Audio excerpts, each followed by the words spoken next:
This podcast contains strong language and adult themes. Listener's discretion is advised. Hello, and welcome to A Page Too Far, the show where each week one of us reads a book and tells the other all about it. Will it be bad? Yes. Will it be good? No. Who knows? I do, and actually probably so do you. Let's find out. My name is Mr. Conductor, and with me as always is my co-host, Percy the Tank Engine. Choo-choo, motherfucker. How you doing? I'm doing pretty good. Doing pretty good? Do you remember which one's Percy? Percy, I remember I liked Percy. He was like a light blue? He was green. A green. Okay, Percy was the green one. I don't know which one he is then. Yeah, he's the green one who's always sad. He's like Eeyore. Okay, I don't remember a sad character. Yeah, he's just like everything's just always going wrong, and it's just always the worst kind of day. Anyway, the reason I'm delaying is because I don't want to talk about this book. Right. And you don't want to talk about this book. We knew this was coming. Yeah. This is your listener. This is your woo-woo alert. This book is woo. This is the second time that we're revisiting this author. Yes. And I think that's a first. Yeah, it might be. I don't think we've done a book by the same author. I don't think so. We've done similar topics, but yeah. And like Pitch Black and Chronicles of Riddick were written by two different people. Right. Mm-hmm. This is Scientology, A History of Man by our favorite L. Ron Hubbard. That's all the fanfare that deserves. It is another religious textbook that is technically 247 pages long, but it's the same type of printing as the previous one. They were all re-released in a series. And so it has another appendix and a glossary at the end, and some further reading that cuts out 111 pages. Right. So it's actually like 109 pages. So it's actually 39 pages long. I actually was reading a book the other day, and the appendix burst, and I had to rush the book to the hospital. Oh, yeah. I hate it when that happens. It was not pretty, you know? Yeah. You got to watch out for that. That'll kill you. Yeah. Anyway, it's published by Bridge Publications as of 1952, but this version was reprinted in 2007. Reprinted. Reprinted. Are you ready for this? No. I put here the answer is no. Yeah. Let's go ahead and dive on in. So first off, here's the cover. Isn't it great? Let's dive in. But actually, look at the cover. Well, I mean, we're diving in. It's a caveman. He's got a lot of hair on his face. He do. That's a stalactite. I thought that was a staff weapon from Stargate SG-1, but no, that's just a stalactite behind him. I also thought it was a staff. Yeah, he's in a cave with a red light behind him, very ominous, and he's eating raw meat, looks like. Yep. I like the colors they use and the printing. It's very cool. Yeah. The artistic style of the book is, both Scientology books have been really pretty good. I like how some of the lettering is kind of backlit, kind of a very X-Files-y feel to it. Yeah. It bothers me that you don't peel off the price stickers on these things. You know exactly how much I paid for it. Which is $1 less than the previous Scientology book. Still way too much. That's $6 more than you should have spent on that. It starts out with actually the same introduction as the previous book, which is the part that says, if you don't understand this, you missed a word. Yeah. You need to go back and reread it and find the definition that you missed. Yeah. And it places all of the burden of understanding on the reader again, or still. Right. Which shouldn't be surprising. What if that like disclaimer or whatever at the beginning was in the book that I just read, and then I reached the part where she's talking about the gun can fire non-lethal rounds and lethal rounds, and 1 lethal round equals 2 non-lethal. So if you fire 2 lethal, that's 3 non-lethal. Right. I would have to restart the book. Yes. And I'd be stuck in a loop forever. Yes. You would be constantly looping. To be fair, I'd still be constantly looping in these books. There were parts of this that I read multiple times and still had no understanding of what was happening. Right. And I call those out here. There's an entire chapter. Okay. But I'm just like, I don't know what this chapter says.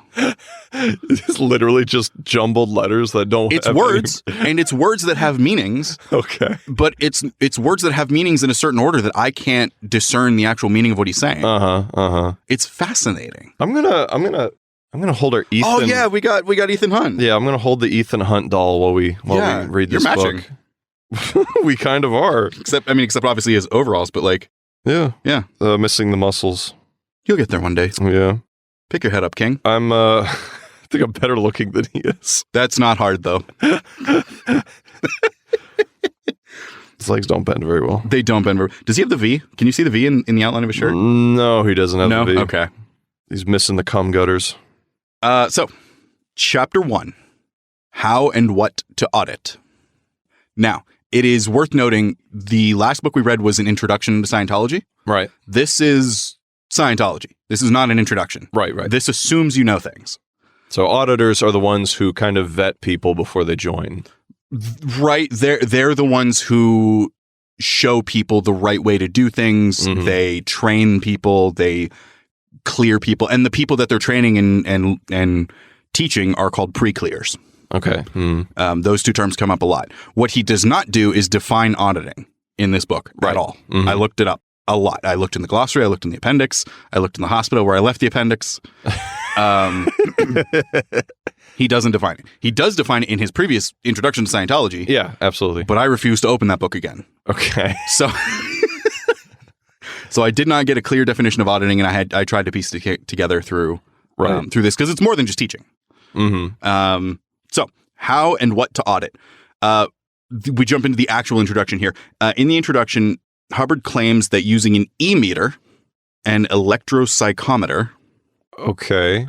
Psychometry is getting information by touching objects. Mm-hmm. It's a not a real thing, but it's like if I picked up this Ethan Hunt doll and I knew all the people who had handled it before. Right. That's psychometry. Right. And this is electropsychometry. Okay. It is doing that through a machine.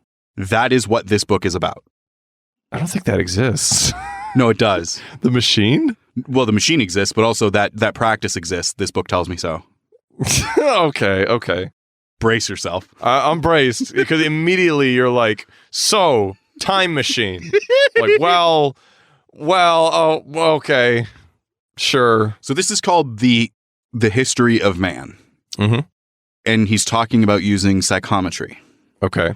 That actually explains a lot about what it took me a few chapters to understand. Because I didn't look up what psychometry was, and I knew what you were talking about existed, but I didn't know that was the name for it. Okay. Mm-hmm. So now that makes a lot more sense, actually. Not that it makes sense, but, you know. Yeah. So, an electropsychometer. He doesn't say what an e-meter is until, like, 3 pages after he's been talking about it. Okay. So he's just like, you need an e-meter. E-meters are important. You have to use an e-meter. This is what you need for an e-meter. Right. And then he's like, oh yeah, it's an electropsychometer. Like, start with that, maybe. Yeah, I'd understand if he just didn't explain it, like expecting you to know it. Right. Or to start by explaining it. But Exactly. One or the other, but then just to use it and then define it later. Right. This book is full of that. I think I skipped through most of it and defined things that need definition for the most part before he does. But yeah, through an e-meter, he can audit the current life of someone. Okay. And provide guidance and healing.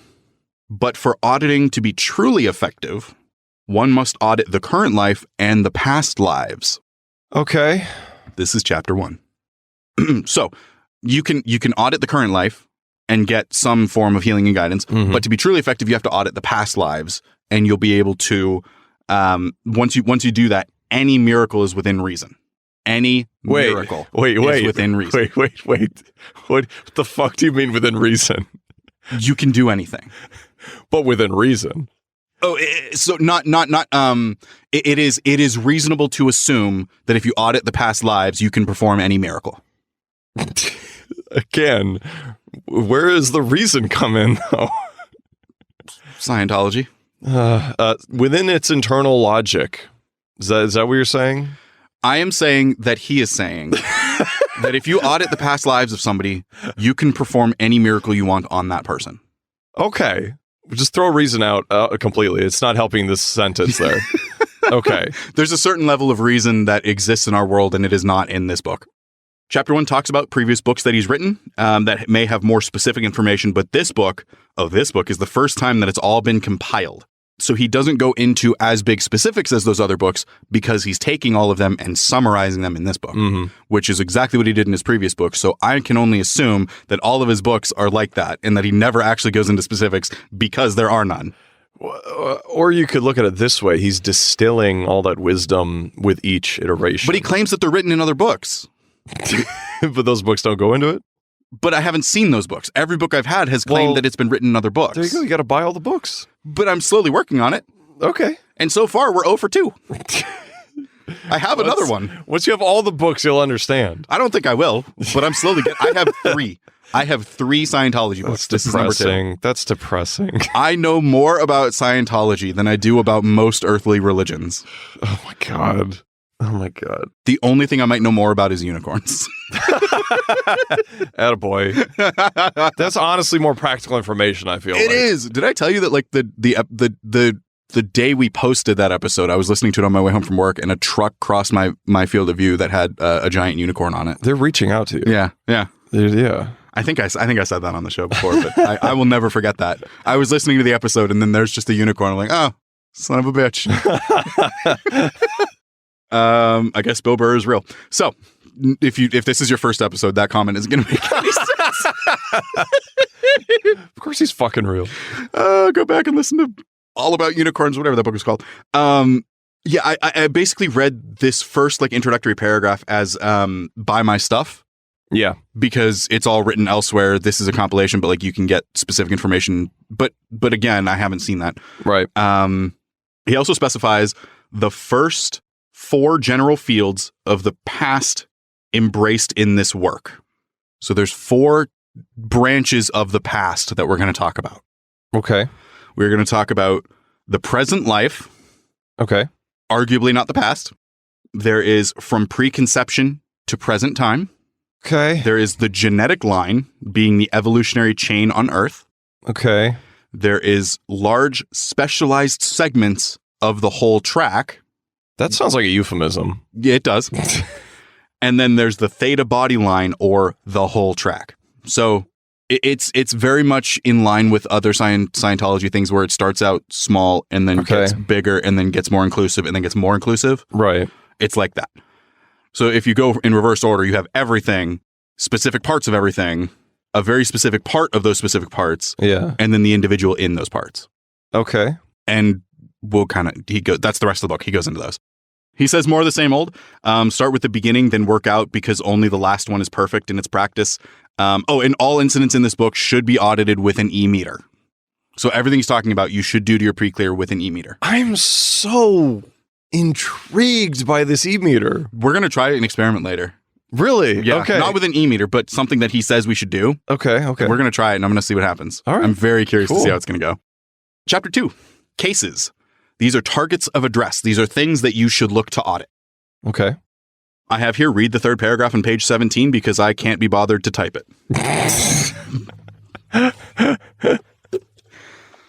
Thought, emotion, effort, counter-thought, counter-emotion, counter-effort, motivator attention units, overt attention units, DED attention units, and their manifestation on the various tone scale charts are the sum and total factors to be audited out of any one target.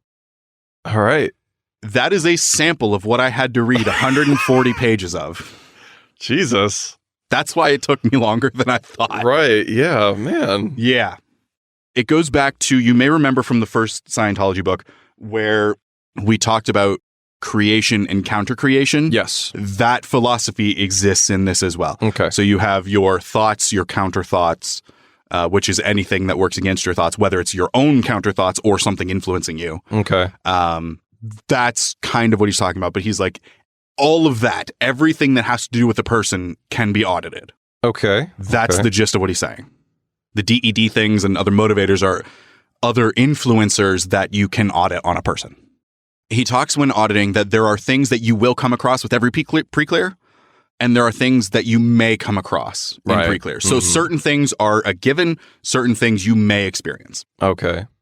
He goes on to say that once you understand the theta or the thetan for one person, you can unravel the theta for anyone because there are no variables in the theta. We're all the same? Which he then contradicts later. Okay. But he's basically saying once you do it for one person, it'll be super easy to do it for everyone else because He says there's no variables, but I think what he means is the general idea of the theta is the same for everybody. He lists several targets for the auditor, not in order of importance, but in order of magnitude, which I would say is the same thing. That's like last but not least. It's like, Yeah. well, Yeah, there's a reason something is last. exactly. It's either the best for last or it's the worst. These are not in order of importance, but in order of magnitude. Cellular injuries. Basically, he's talking about cellular, meaning like a cell. Mm-hmm. Just like an individual has a past life, a cell also has a past life. Right. Cellular injuries are audited no differently than any other kind of incident. However, it must be remarked that the individual cells have past lives. The easiest manifestation of past lives to check is the cellular one because it's the simplest. Okay. An auditor can follow a particular cell throughout its own generations within the body and, as part of the evolutionary line, discover many injuries to it. Further, in going back on the evolutionary line and auditing an injury to a single cell, the future positions of that cell are easily located in the body from there to the present. So basically he's saying you can audit a cell, find out where its injuries were, and from there predict where it ends up in the present. But you already know where it is in the present. Yeah. So like That's going to take forever. you're working backwards and then confirming forwards. Also, your cells like die and are replaced constantly. Well, the cells die and then they're degraded and then they're reabsorbed and that energy goes into another cell. Not all the time, because dust is skin cells, so that's just Well, yeah, but your refuse. body has like if you're auditing a cell in your body, you know it isn't dust, True, right? So you can track it back. but it's gonna fucking die. What's This is the also point? from the 50s. Okay, I guess This is 50s biology. they didn't quite understand how quickly the body. I changes. don't know what they did or did not. I don't think he cared. Okay, So that was cellular injuries. Genetic entity, which he also refers to, and I don't think I did, but he refers to it as the GE. If I ever say GE, it's the genetic entity, okay, not the Grand Exchange in RuneScape. or the General Electric Or General Electric. big company. Yeah, not anymore. This has the genetic line engrams. I don't know what engrams are. It is located in the... He talks about engrams a lot. I don't know what they are. It is located in the center of the body. So the genetic entity is located in the center of the body, the stomach. Okay, But it is a composite of the entire genetic line. It was formerly referred to as the somatic mind in Scientology. right. You may remember the somatic line. I do remember the that, yeah. GE is the somatic mind. Same thing. Why give different names? The understanding has changed. Okay. So he's learned more about it. It's like Yes. that name isn't appropriate anymore. Yes, it's not a mind, it's the genetic entity. Okay. Because Scientology had like the three minds, Yeah, but it's not a mind anymore. It's he has learned that it is what you are genetically speaking. This hurts. It does. It hurts my head. It does. This is the mind of the animal. This is the instinctual mind. Stomach makes sense. Yeah, right. 3, injected entities. I read this over and over, and from what I can get, these are word for word from my notes. I Okay. read this over and over, and from what I can gather, these are outside sources that can inhabit specific places in the body and influence the pre-clear away from the truth, often manifesting as other personalities when near an E-meter. Damn. Outside influences. Fucking possession. Kind of, but I think he thinks anything that would deter someone from Scientology is an outside influence, and the person believing that is another personality. Because the Theta and the Thetan yearns for the truth, and Scientology is the truth. Right. So it's like if you disagree or are no longer into this, then it's the work of ghosts in your blood. Kind of, yeah. Mm. Kind of. Okay. In a way. Number 4, this is the last one. Theta beings. Not beta beings. Mm-hmm. Yeah, theta beings. Okay. This is who the pre-clear is. This is the identity of self. He goes on a weird hypnosis tangent, but then comes back to say he knew all along this existed, but now he has proof. Oh, I'm interested. I'm really interested in hearing what the proof is. So am I. And also try Technique 88. Okay. It's outlined at the end of this book. Try it for an hour, and you'll also find out what it means to be truly free. Keto number 88 is pretty advanced. I don't think I have enough spiritual pressure to do that. You lost me. That's a Bleach reference. I've seen 2 episodes of Bleach 4 years ago. Okay. So if you want to try find out what it means to be truly free, try Technique 88, which is outlined at the end of the book. We're going to talk about that later because it's at the end of the book. He references it all throughout the book, but he doesn't explain it until the end. Chapter 3, The Present Life. Okay. This is the most important to the pre-clear. It's not the most important, but it's what the pre-clear finds most important. Yes. It is the one that is easiest to grasp. Hubbard contends that the GE, the genetic entity, joins the host body, the mother, about 2 weeks prior to conception. That's really a weird concept. Yes. It's interesting. The genetic entity exists in the mother 2 weeks before conception. Huh. Okay. Yeah. And then there are a lot of things called prenatal incidents that can occur. Like sex? Yes, actually. Oh my God. Those are the first ones that exist. But you shouldn't spend time auditing these. So remember, an incident is anything that can affect the theta line. Okay. Usually negatively. Right. You shouldn't spend time on prenatal incidents because you can be more effective going further back and auditing the past life, right? And incidents in the past life will unravel the little tiny things that happen before you're born. Oh, interesting. Yeah. Okay. Yeah. Because if you just audit the whole track, you can cover much more ground faster. Some prenatal incidents are named but not described. We will go through them as follows. The coitus chain for both mother and father. I love it. Constipation chain. The constipation chain. The ordinary bowel chain. Oh my God. The douche chain.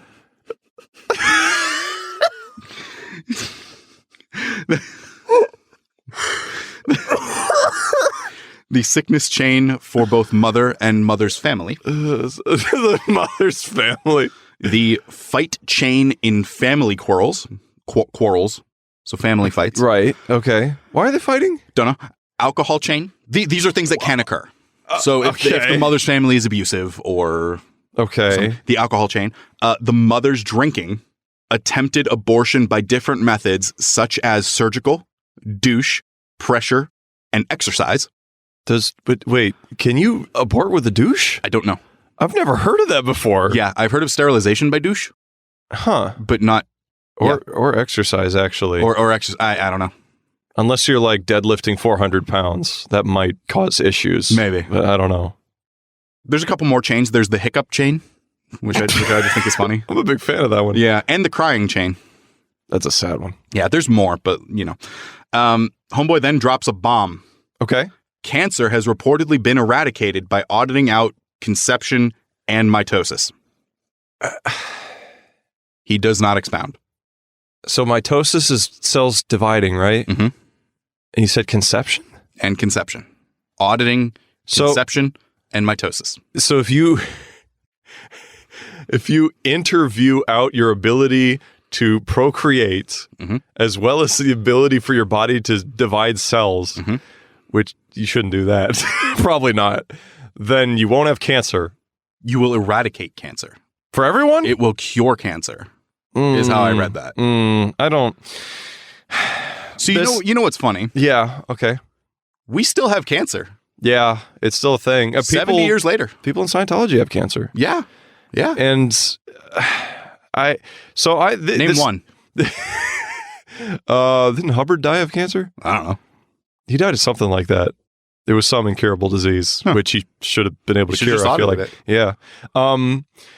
So this may sound crazy. Yeah. And people are going to fucking judge me, but I feel like you really shouldn't claim to have a cure for cancer unless you have a cure for cancer. Now, what would make you say that? Well, how could you say something so brave? I've never... And yet so incontroversial. This is the first time I've ever heard of Scientologists claiming that cancer is not a big deal. Now, I said before, keep in mind, greater mysteries in healing. Right. That's... But it's accepted as truth. This is really bad because people, when they have cancer and different illnesses, they get really desperate and they're really scared. Would you say that they're searching for answers? Yes, they're looking for anything to hold Yeah. on to. Like a cure. Yeah. And if you dangle that in front of them, Yeah. it's not even like You know the funny part? what? You know who really generally doesn't have a lot of money? People with severe illnesses. Yeah. I don't know why that would be your target demographic. Maybe because I mean there is cases like where people do have a lot of money, but the treatments just don't do anything. So they have all this money. They're like, what can I buy to fix this? That's true, but I mean, maybe I'm just projecting here. But I feel like I've been exposed to more of the opposite. People who don't have money but need the treatment. He also reinforces again that you shouldn't audit the present life once the theta line is open because that's a much more productive route. Okay. So he's just reinforcing his opinion. Chapter 4, the genetic line. Here he corrects Darwin. Oh, okay. He contends that evolution, biology, and cytology, the study of cells, is a contradictory mess filled with error and based in tar pits and ancient swamps. He's talking about tar pits and ancient swamps. Is that literal or is that figurative? That is a direct quote. But is he referring to the study, like conventional science as bogs and stuff, as in like metaphorical? Let me double check. Or is he talking about that's where they're actually getting their science as swamps and bogs, and that's a bad thing? It sounds like he's metaphorically criticizing them for just being messy in their methodology. One should not think of evolution as, this is page 38, History of Man, L. Ron Hubbard. One should not think of evolution as a standard or precise theory. It is a sprawling and contradictory mass of poorly compiled data taken from ancient swamps and tar pits, and there are many schools of evolution. Okay, I'm really confused. So he calls the study of evolution a mess and contradictory, but then he says there's multiple schools of evolution. These are taught ununiformly in biology classes, biology based on cytology or the study of cells. Existing theory in cytology is quite contradictory to various tenets of evolution. In other words, the field is poorly integrated and badly understood and not overly gifted with data. What does he have examples of the contradictory nature of it? Good one. Moving on. Okay. Does he have any degrees in science? He's a science fiction writer. Does he have any science degrees? Like, did he go to school anywhere? I don't know. You know what? That's a good question. He went to the George Washington University in 1930 to 1932. Criminal charges, petty theft in 1948. Cool. Fuck the police. He looks like a douchebag. Yep. Education, he dropped out of George Washington University. So there you go. Nice. So no, drop out. He does not have a degree. However, if you apply the principles of Scientology to evolution, then it all becomes clear. Wait, no. See, no. If you audit the evolutionary line, right, you get all the answers. But I don't like where it's like this system of, whatever, the system of evolutionary study is deeply flawed and contradictory. Mm-hmm. But if you look through my magic glass, suddenly it's not. That's all Scientology is. Right. It's just look through this glass this magic glass, and it'll all make sense. Yeah. It's so frustrating. You can audit the individual cell lines and find out what the organism was before it was in its current form. Cool. Yep. This is direct quote from my notes. I couldn't really understand what he said next, but he talked about the theta line being a combination of two lines that each form the left and right side of the brain respectively. Okay. And that a perfect McPerson would be ambidextrous and use both sides equally. What does he mean equally? You wouldn't be right side or left side dominant. Oh, okay. You would use 100% of your brain, although he doesn't say that. But also, like, I don't think people like that exist. People always have a dominant side. Right, but that's because things influence their theta. Oh, okay, I get it. A perfect person. I get it. Okay. Yeah. Jesus was probably that way. He doesn't say so, but probably. Yeah. Yeah. He also talks about a technique that could achieve this, but doesn't go into detail. Can you imagine watching Dragon Ball and King Kai is like, there's this technique called the Spirit Bomb. It'll one-hit KO any enemy you face. Mm-hmm. And then Goku does some push-ups and then leaves. Wouldn't you be upset? Be like, why are you telling him that if you're not going to teach it to him? Yeah. He then goes on to say that the general American genetic entity, so the genetic entity for any given American person, tends to follow the track of Western civilization, more in common with Greece and Rome than with China and Persia. But, like, so I'm not a scholar, but I've studied history a little bit. Yeah. Isn't that just true of the way people migrated? Like, people started in Mesopotamia or whatever. Some went east and some went west. And eventually the West became Europe and then became America. Yeah. Generally speaking, like there was trade between them and all that kind of stuff. And obviously in the Middle East, the boundaries are a little more open. But generally speaking, because there's like huge mountain range, right? Some are on one side of it, some are on the other side. So this is not, he's not saying anything. Right. I don't know what his point is in that.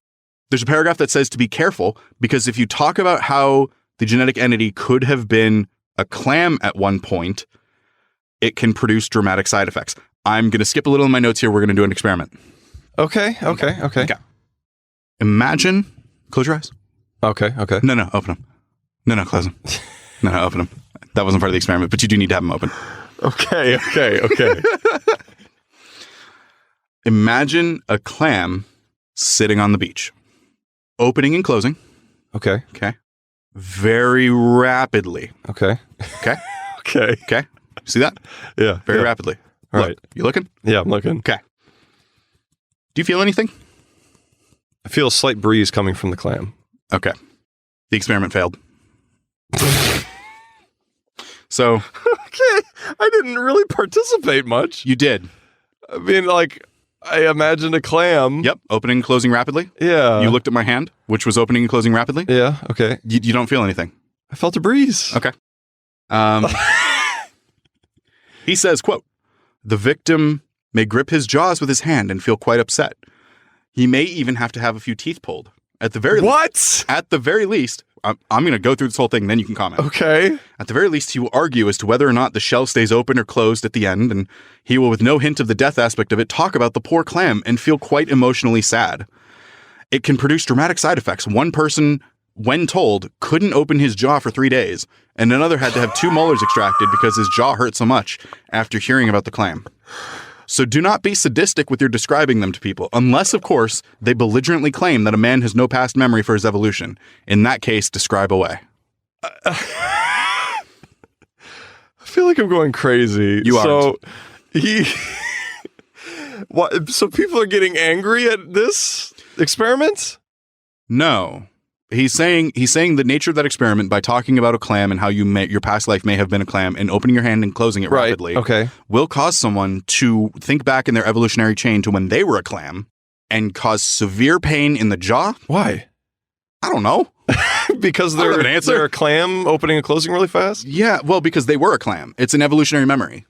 But because human beings came from clams. Did we? He claims. I didn't know that. Yeah. I thought clams were their own thing. They are. Okay. But like, yeah. So back in your evolutionary line, you were a clam. Okay. So talking about a clam instantly brings back the memory of being a clam and eventually dying. And that can cause severe pain in your jaw. Okay. To the point where you may have to have teeth pulled or not open your jaw for 3 days. That seems like psychosomatic pain, not real pain. It also seems like nonsense. Yeah. I just don't believe him. I don't believe that there was a person that he told, when he told this, couldn't open their mouth for 3 days. No, that definitely didn't happen. Lying. Yeah. No, if you said a crab, I would have probably believed you. But not clams, no. Everything tends towards crab. Yeah, there's also that part that says like, hey, like this can cause physical harm, so like don't just do it unless somebody doesn't believe you. In that case, screw them up. Right. And I love that. So, Chapter 5, the Theta being. This is the principal target of the auditor. Determining the Theta being to a pre-clear is the best way to cure most things, to establish the pre-clear in who they are in the world and who they are to themselves. Okay. He goes on for the rest of the chapter about how your physical body is all anyone today, 70 years ago, is worried about, and how at the end of the day, it doesn't matter because your Theta being is all that counts. I think. Okay. I read it 4 times. Anyway, Chapter 6. Moving right along. Capabilities of the Theta being. We don't know the full capabilities, but here's what we do know. Number 1, a Theta being produces a measurable electric current. Enough to give somebody a very bad shock. No. Put his eyes out. What? What? or cut him in half. Wow! I'm reminded of the George Washington giant spirit sword. Yeah. Getsuga Tensho! Just cut through a building. Yeah. Well, there's more of that. A theta being can instill any emotional reaction into another being. So if you bully it enough, you can convince another theta to feel a certain thing. I mean, sure. That's the only believable one. Theta beings see things for what they really are. He then says, we're not going to call them theta beings anymore. Now we're going to refer to them as what we do, which is thetans. Okay. So thetans. So theta being, thetan, same thing. I'm fine with that. Yeah. They can communicate telepathically. And then in the same sentence, he says they can communicate telepathically, such as lift things with their mind. Oh, no! He does the thing. So oh, my God. So it's telepathy and telekinesis because he says they can use both. He's on the level of Harry Potter fan fiction. Yeah, I know. This is bad. It's great. They can travel at high speeds. They fight by throwing key blasts at each other. He doesn't call it that, but It's awesome. yeah. When they fight, but they're not easily provoked. So that's rare. So are we not in control of our thetans? Ultimately, the goal is to make a pre-clear in control. But by base inherent nature, no, we are not. So what it sounds like to me is like a guy's just walking down the street with his thetan on a leash, and then another person with their thetan comes by, and then they start barking at each other, and then start throwing key blasts at each other. Yeah, yes and no, because thetans, it's very, very, very rare that they fight. Okay. Very rare. Okay. So, and remember, we did talk about before, the best place for your thetan is just above and behind your head. Yeah. So okay. it's not in front of you on a leash. It's above and behind your head, like you're shoulder carrying it, like it's a little kid, and it's just It's a dick move though for him to be throwing key blasts when he's using your head as a shield. Well, I mean, he's targeting the other thetan. It doesn't say what accuracy they have. That's true. So it could just be 100%. I mean, and the blast probably won't hurt your physical form. Right. It'll hurt your thetan. Yeah, man, I got a sore thetan today, man. I don't know what happened. Oh yeah, I know. It's that bitch, Carol, down in Florida.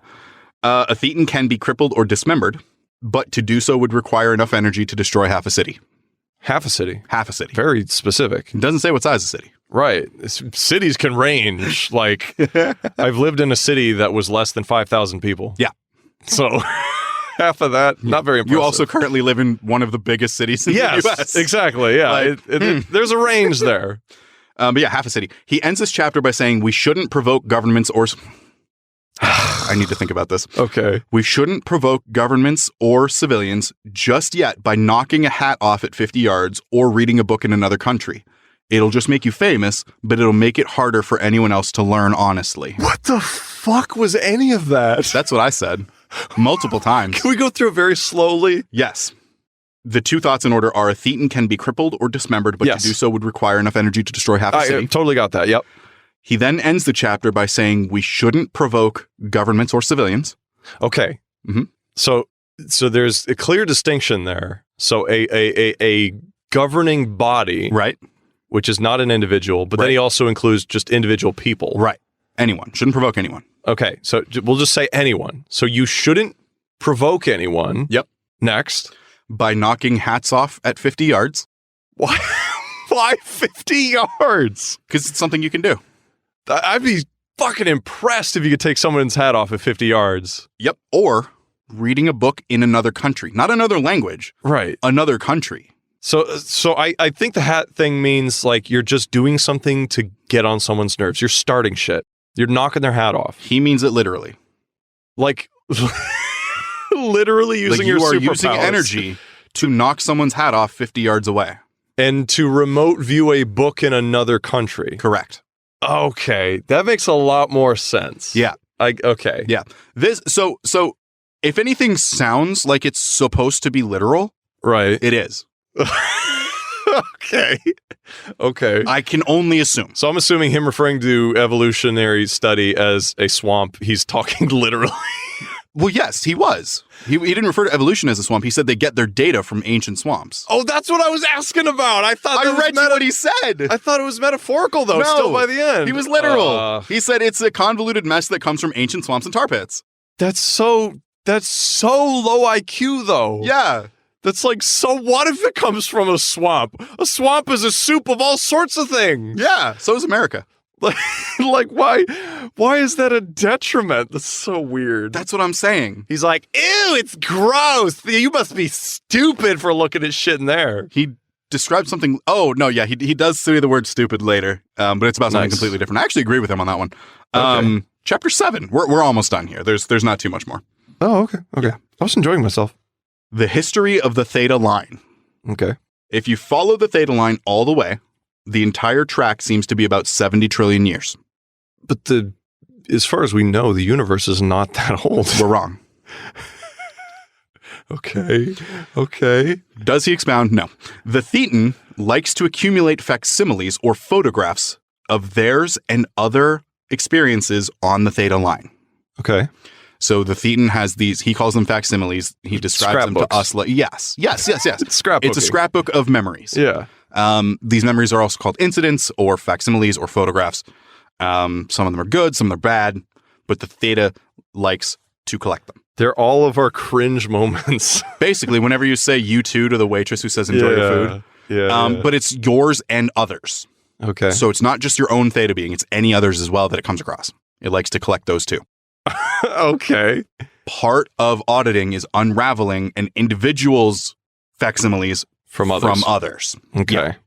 I don't remember if it says that here. I know it says it later. I don't remember if it's right here or not. But if you find, here it is. If you find a Thetan with another's facsimiles and identify them as such, they will cease to appear in the line because the Theta will realize that it's not his or theirs. It's collecting by mistake. It's kind of like Sherlock Holmes, where he has a limited amount of brain space. Right. So anything that isn't relevant gets swept aside. Right. The Theta is very, very similar. It collects everything, but then once it realizes it's not relevant, it gets rid of it. Okay. That's the best way I can describe it, to my understanding. History is very simple. The Thetan will try to confuse themselves originally with all of the facts of everything everywhere, but all you have to do is untangle the individual line, and the rest, as they say, is history. It's just another way of phrasing it. Yeah, okay. The Theta will try to confuse everything and get hung up on everything, but you just have to redirect it and have it follow its own line. Thetan is fucking stupid. Kind of. Yeah. Chapter 8. Okay. Types of incidents on the Theta line. Here he elaborates a little, and I got a better understanding of what he's saying throughout the book. So an auditor can travel along the Theta line and focus on individual experiences as they come up. And these may be from his Thetan or from another. Either way, the better option is to skip all those incidents, go back to the beginning. Because remember, he said the further along you go, the easier it is and the more elaborate, or the more effective it is. Okay. So you skip all of those incidents, go back to the beginning and work forwards, targeting the most important ones that you identified on the way back. I think of it as major and minor quest lines. Right. So you have like your storyline quest, and then you have all your side quests. If you're starting at the present and going back, it's really hard to identify which is which. Okay. But then once you get back to the beginning, you have a clear picture of what you're looking at, and you can go and just focus on the main story as you're coming back. Okay, you got the tutorial buddy who's like, all right, this is what you're going to do. Yeah, kind of, yeah. Let's go. He also says one doesn't have to be a nuclear physicist to understand these incidents, but the incidents are actually in the realm of nuclear physics. The auditor must know, well, from what he describes, he's kind of right. The auditor must know the following. Okay. 1, strong electrical currents. I'm sorry, this isn't 1. This is just point. Okay. There's a gag here. Strong electrical currents produce magnetic fields. Okay. 2, in the vicinity of any strong current exists a force field. The stronger the current, the stronger the force field. Magnetic field? Force field. Okay. 3, certain waves pull back instead of push out. So there are waves that that can be created, like a radio wave that pushes out and goes outward. Okay. Just so there are waves that can come in. Yeah. Okay. Yeah. That's all right. Okay. These are called reactors. 4, you can rig up posts with different fields. So posts with different currents, different fields. And if a Thetan is in the center, you can batter it into unconsciousness. Jesus. 5, a field is not always visible. I assumed it wasn't. It's like he's got 4 It's the not you, not you, not you, you, not you. It's like 4 of those things are fine, and then he just throws one in the middle that's like, wait, what? It's like in his free time, he's just assaulting random Thetans. Just like, magnets, force fields, currents. You can like render your enemy unconscious. Also, you can't really see them. Can you imagine going down into this guy's basement and he has 3 posts set up that are all wired? I'm picturing the Shadow Temple from Ocarina of Time with the skull lanterns. Yeah. And then there's just nothing else. And he's sitting there sweating bullets as the cop is checking it because he thinks he sees all the dead Thetans. And he's like, well... Hey, unconscious, not dead. Okay. If he killed it, it would destroy half the city. Unconscious. Electronics are... So here's the part where I agree with him to a point, but not about this first statement. Right. So, electronics are evil and can be used to enslave society. But you're using electronics to do the thing. That's why people in sanatoriums are constantly babbling about electronics. He doesn't... Are they? I didn't realize that. No, I didn't either. He doesn't source it. He does say, this is what I agree with, electroshock therapy in the 50s is barbaric and childish. Yes. Which back then was true. There is a point to it now in controlled situations. Very low doses. Yes. But yes, in the 50s, it was horrible. Yeah. That's the only thing I agree with on in this book. Which, like, of all the points, sure, that's fine. But man, he then defines a principle of Dianetics, invalidation, and I love this definition of invalidation. Invalidation is any thought, emotion, effort, counter-thought, counter-emotion, or counter-effort which denies or smothers the thought, emotion, or effort of the individual. Okay. A man is... This statement just made me laugh. A man is invalidated by being struck by a car.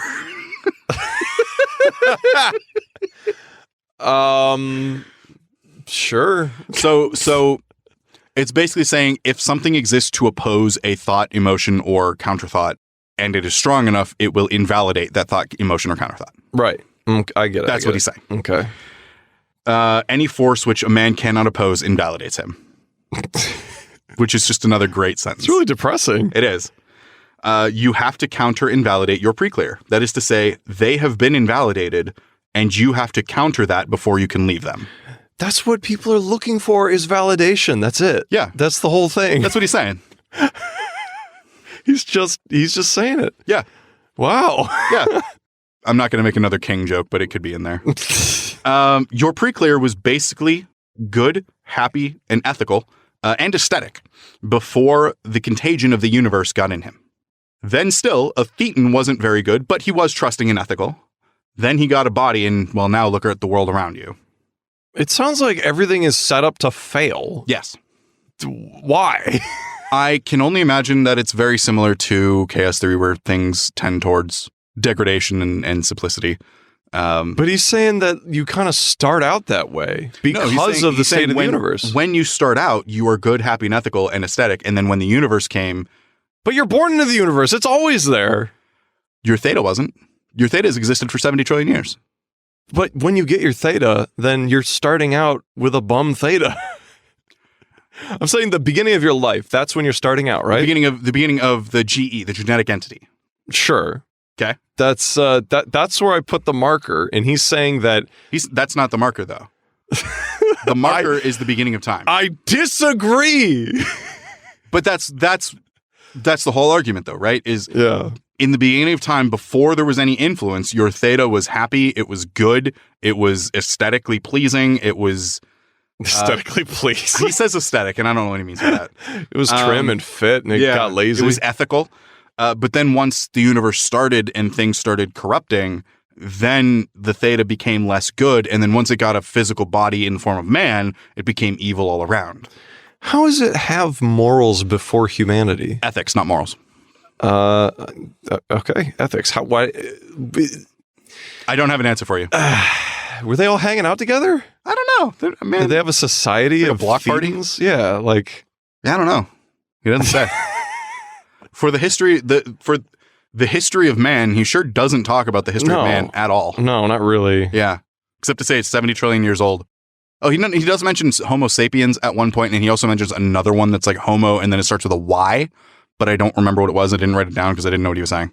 Homo Yosemite. They had giant mustaches. What a great joke. I'm proud of that one. That's a good one. Yeah, chapter 9. Specific incidents on the Theta line. So these are things that can occur in order of most likely to less likely. Okay. The idea of running incidents on the Theta line is to separate the body from the thetan. Now, this is not nirvana. The techniques in mysticism are guaranteed to glue the thetan to the body as with iron bands.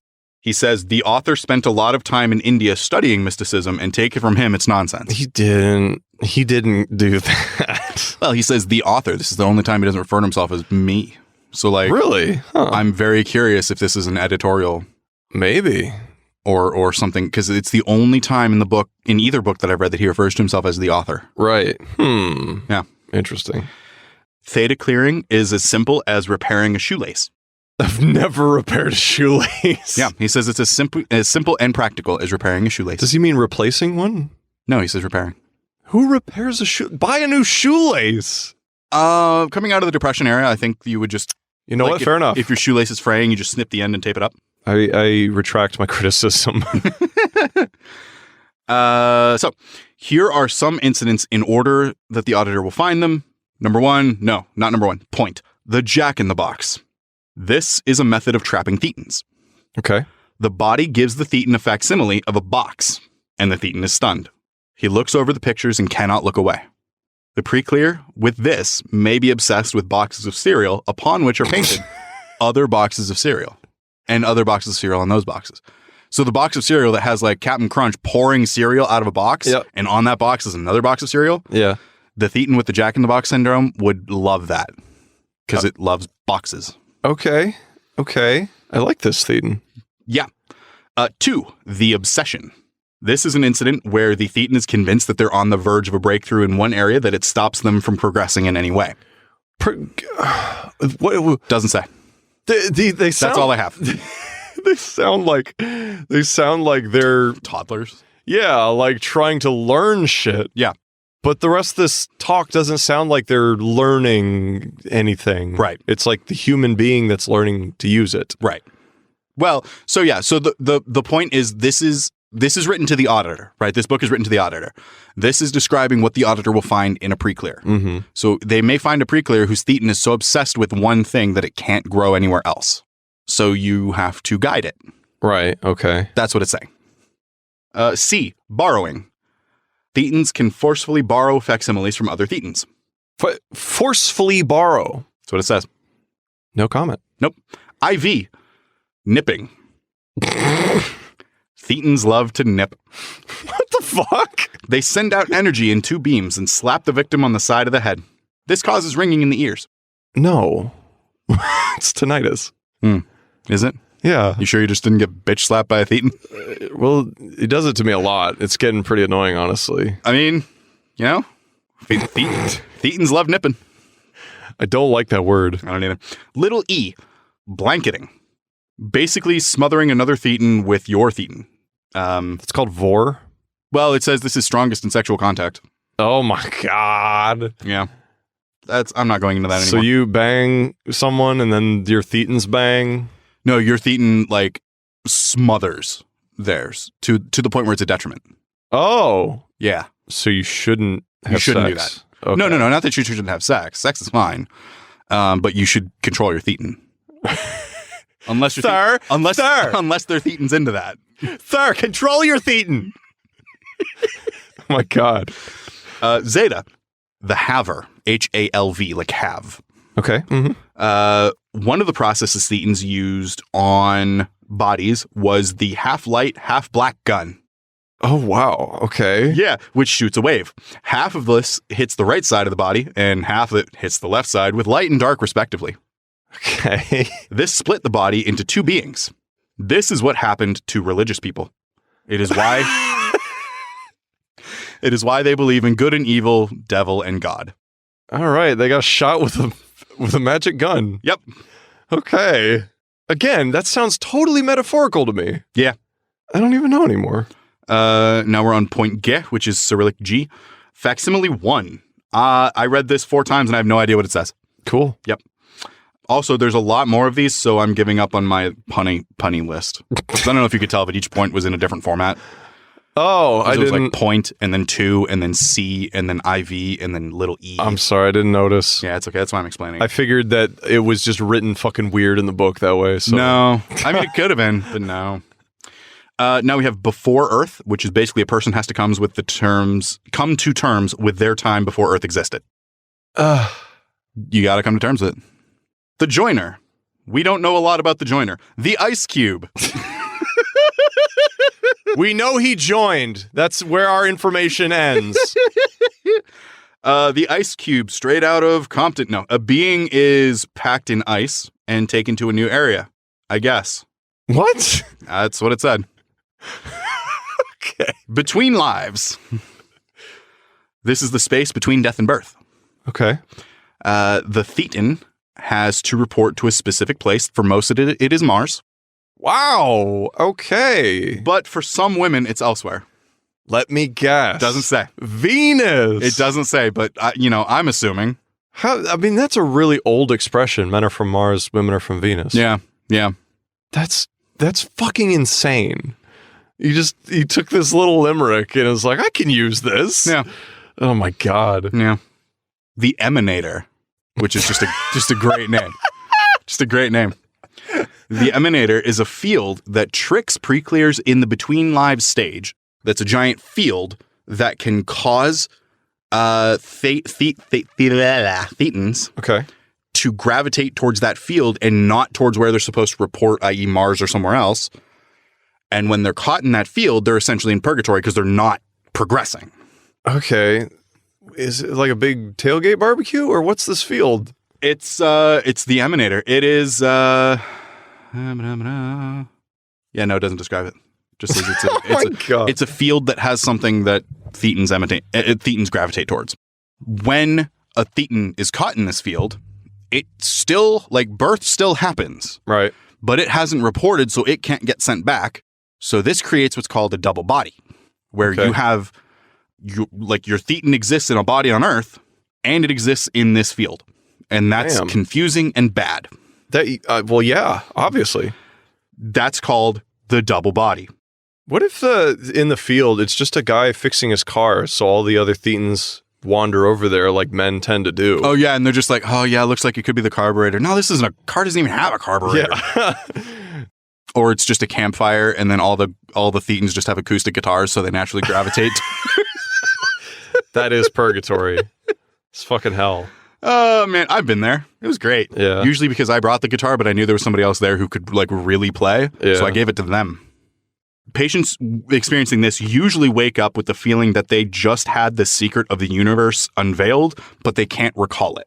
There are Theta traps, which I wrote not gay and then moved on. You can't say that anymore, though. Traps aren't gay? People get mad if you say trap. Oh, well, I mean, get mad at L. Ron Hubbard. Okay. The bodybuilder, which is a Thetan who gets theoretically jacked. I don't know what that means. Is that what it says? Not word for word, but yeah. The Thetan gets jacked. Yeah. It's not about the pre-clear, like the physical person getting jacked. It's the Thetan. So you could just be born with a jacked Thetan. Yeah. And that's also a bad thing because it means your Thetan has focused on one thing to the detriment of others. Okay. The whole concept of you being responsible for shit that's before you were born is fucking with me. You have to deal with it. Yeah, but that's the point, is they can help you fix it. I know, I get it. They're creating a problem and providing you the solution. Yeah, exactly. Mm-hmm. They're saying here's a solution for a problem that doesn't exist, but it does because we said so. Exactly. Yeah. The whole thing is scummy. Yeah. Except we're coming up to my favorite ones now. Okay. These are my favorites. This next one is my favorite. It's the Jiggler. The Juggalo? No. See, this is a Thetan that was placed over a post and moved up and down rapidly for a long time. What the fuck does that mean? I don't know. Then there's the Whirler, which is... Oh my God, I love the Whirler. It's the same thing, but sideways. So a Jiggler's up and down, a Whirler is sideways. On a post? Yeah. Then there's the Bouncer, which is the Jiggler 2.0. And the Spinner, which is the Whirler 2.0. There's the Rocker, which is a Thetan being swung left and right slowly and quietly. I don't even know what to say. I don't either. The box. That's why I'm just going through these because I don't have any answers to any of this. The boxer, which makes the thetan a stimulus response mechanism. Basically, you're training it to react without thinking. So it's just conditioning. The faller, which has a fear of falling, I guess. They're dropped again and again. That's abuse. That's thetan abuse. Yeah, it is. And then the education, which is rote memorization over actual learning a thing, which is exemplified in most universities today, according to him. Yeah, you can recite shit good. Yeah. Then there's the fly trap. This is what religious indoctrination does to a thetan. They beat and berate it until it conforms. Wait a second. Mm-hmm. Say that one again? The fly trap is what religious indoctrination does to a thetan. It's where you berate and beat a person down until they believe your way. That sounds really familiar. It's almost like what he described at the beginning of the book when he said you should go back and reread it if you don't agree. Yeah, where it's like if you're not saying what I want you to say, then we're gonna make you feel bad and do it again. Funny, ain't it? It is funny. He's using verbiage to describe a cult that describes his cult. Yes, exactly. Yeah. Chapter 10. This chapter is really short and just lists more things that can happen to thetan. Great. Chapter 11. This book should be called like Your Thetan and You. Like, yeah, what can happen to your thetan? Chapter 11, The Transfer. This is the last chapter. Okay. This is the most important phase of Technique 88. Okay. Which, again, we're going to read at the end. Sure. It is a circumstance. This is the action of going into the body. You have to find the thetan and bring it to the optimal position. Oh, my God. Yep. This is how you separate the thetan from the body. There are different kinds of transfers based on where the thetan is and where you're moving it to. You have to find the thetan, convince it that it needs to move, and then help it along the way. I think. Okay. That's it. Cool. That's the last chapter. And then last but not least, what is Technique 88? We've heard a lot about it, and he claims that it's how this all works. We're going to go through a step-by-step breakdown. Awesome. I'm ready. Step-by-step breakdown of Technique 88. If you do this for an hour a day, you will experience true freedom. Symbological processing on current life until pre-clear is well in present time. Was that English? Return pre-clear to incidents where the thetan can be located as outside and in good control of the body, and run such incidents to orient pre-clear. These all sound like they're grammatically incorrect. Well, they are. They're more bullet points than sentences. Oh, okay. In absence of an outside thetan, audit pre-clear through failures to control self. Use an E-meter to locate youngest entity, and audit its effort to control body. Then audit any transfer you can find. Then audit blanketings until pre-clear finds thetan is without a body. My co-host just yawned, and that's about where I'm at. Yeah. Where thetan is outside, where he belongs, audit pre-clear in current life through any and all DEDs and DEDXs and degraders. We didn't talk about those. Yeah. I don't know what DEDs are, but degraders are basically things, they're almost like invalidations, right. But they're just things that degrade your thetan. Audit all present life transfers of the thetan, all switch and control transfers that can be found. So those are two different types of transfers. Okay. Run off all incidents in present life where thetan and body create boil-off. Don't be surprised that thetan visios. You're auditing Theta, not MEST perception. Anytime I said body, he called it MEST body, but it's basically the genetic entity. Okay. Does any of this make any sense? No, it's fucking bizarre. Yeah. I don't know if you've ever seen, there was a video done as a joke, but it was a man trying to explain a very complicated machine. Mm-hmm. And he just rattles off all of this stuff. And if you're not paying attention, it just sounds like someone explaining a very technical piece of equipment. Yeah. But if you listen to it, he's making up everything he's saying. And that's what this is. Like, if you're half paying attention, you feel like you've read something technical. Right.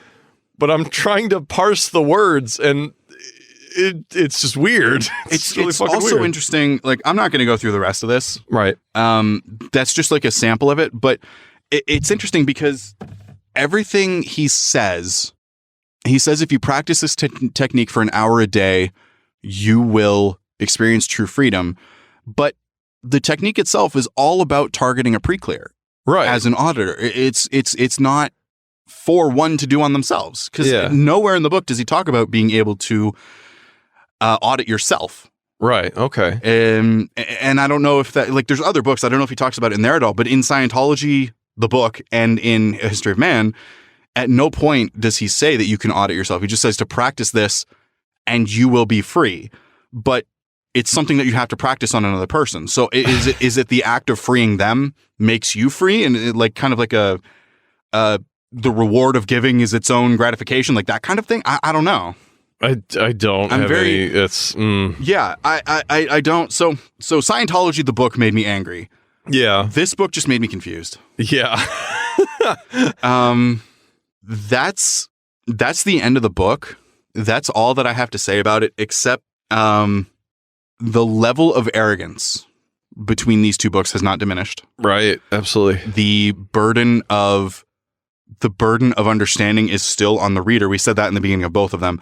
But at least in Scientology, he made an effort to be understood in a way. Because like he said, if you don't understand it, you need to go back and reread it. But he defined things in the actual book aside from the appendices. Right. And he laid the ground down. This book is allegedly the next step. There's a couple of books in between, but this book doesn't explain anything.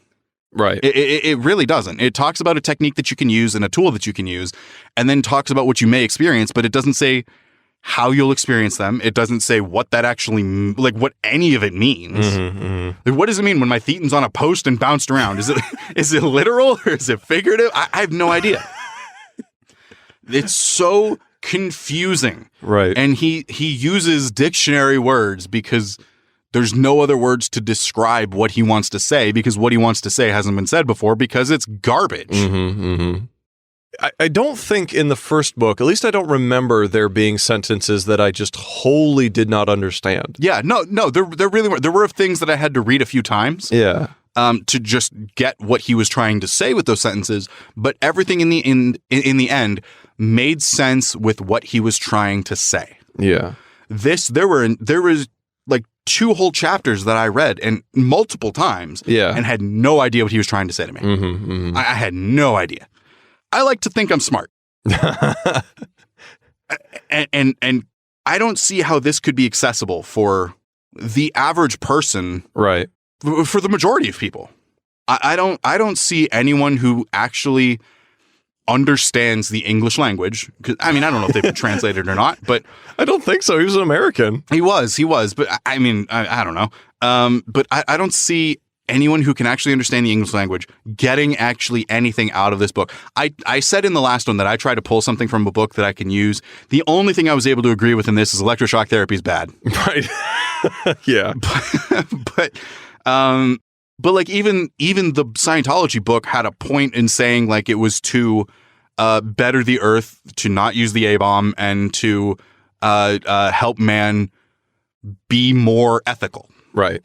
This just wasn't. This didn't have a point to me, except to sell me more of his stuff. Anything that wants you to buy in, red flags to me immediately are when they start like tearing down other established systems. Yeah. Like evolution. Yeah. And it's like not he does even with evolution. It's not even specific. I just don't like that attitude.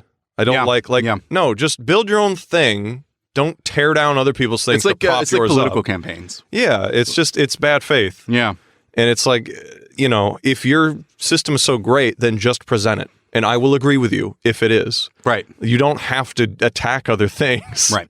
And it is also very obnoxious when your criticism contradicts either what you're teaching or it just contradicts the statement you just made. Right. Like, it's so dumb. Yeah. Yeah. I mean, his whole thing is the world is broken and Scientology is the lens through which we can fix it. But he never tells us how. Right. Right. So far. Again, haven't read everything. I hope I don't ever end up reading all of it. I have a feeling I will just because I'm curious, but I really want you to read the one that talks about aliens. Yeah, so the next one I found is a whole book of techniques. Techniques. Okay. So yeah, okay. It's called Scientology 8 through 80, I think. And it is the next book in the series. Right. After this one. So there's Technique 88, which is what he's talking about here. The next book talks about all of the other techniques that exist. Oh boy. So, I mean, we'll see if it's even a good fit for the show. Right. It might. Because if it's just more nonsense, I don't know. It's a list of things that are not explained, so what are we going to talk about? Yeah, exactly. Exactly. So at the end of every episode of the show, the person who read the book must give the book a rating. We have a rating system that consists of 5 separate levels. At the very lowest and most, the fucking worst level. Nice. The lowest level. I should have just said lowest level. That's good enough. You continued. The lowest level is... You yes-anded yourself. And it didn't have anywhere to go.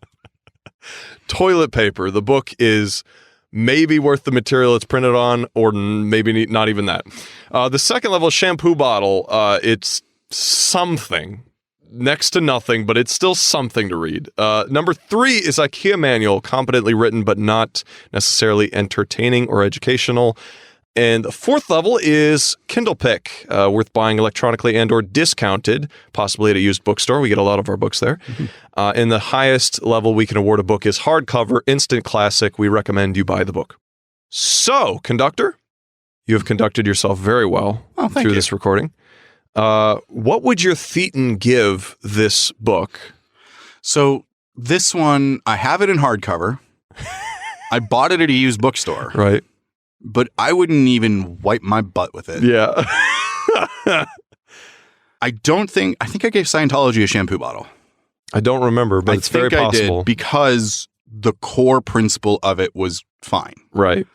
But this doesn't even get that benefit. Yeah. There's really nothing There is nothing in this book. Right. It is a book of drivel and nonsense. It is not coherent. It doesn't make any sense. The words that he uses are English, but there are all kinds of grammatical mistakes.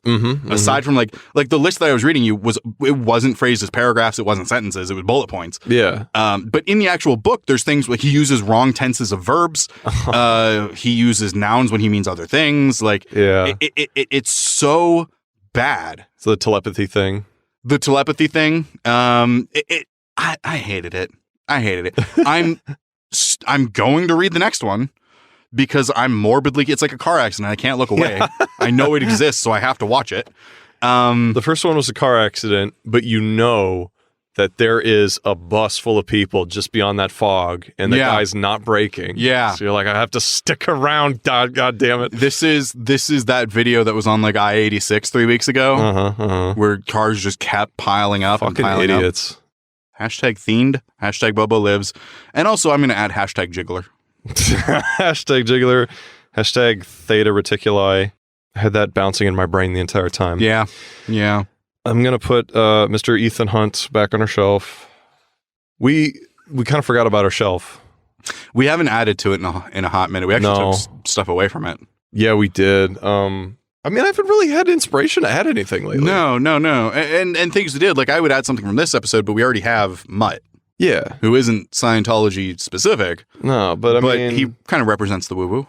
Yeah, and I mean, well, that was the motivation for Ethan Hunt. Oh, that's right. No, you're totally right. Yeah, Tom Cruise. Yeah.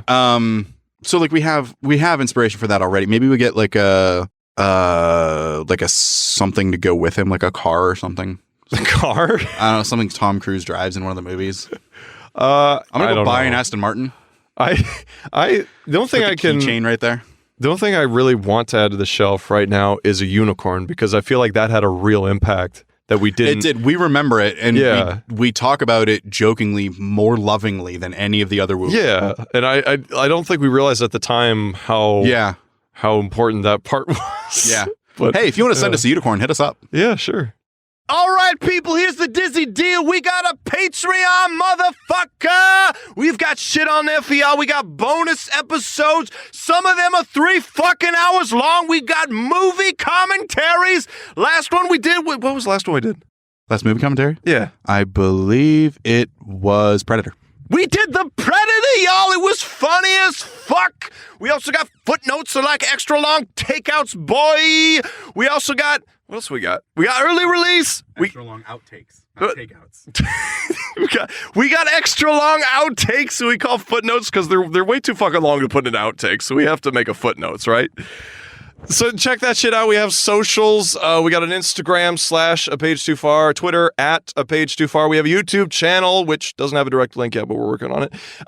You just search 49 subs to go. We're just search a page too far on YouTube if that's more accessible for you. Great. We have we get comments now. Like We do. Not on a regular basis. No, but like on enough of a basis that it's not like, oh wow, a comment anymore. Now it's like, oh cool. Yeah, it's like, oh cool, let's see that. So anyways, Even though that guy was wrong, you know who you are. You haven't responded yet. I'm gonna fucking cut that out. I asked you a question, and your response was, okay, I'll get back to you, and you never did. I'm calling you out. What did we do wrong? All right, you heard it here. Write to us at a page too far at a page too far at gmail.com. I just got an image of an AT-AT and Peyton Hawk, and on the side of it, it's just our logo. I would love that. Yeah. I'm going to put my AT-AT on this shelf. You should print out a sticker of our logo and put it on the side of your AT-AT. Yeah, that'd be awesome. Also, I'm holding my mic now like someone who's never held a mic before. you went from somebody who holds a mic too much to somebody who's never held one before. It's like in my 2 fingertips. Theoretically, we started streaming a game too far on Twitch. Yeah, we tried, and then we didn't. But tomorrow we're going to try again. I was really tired, so we're going to try again. Yeah. I'm streaming myself. Come check that out. Yeah. That's a different handle. If you want to find it, hit me up. Let me know. We'll see you there. Bye.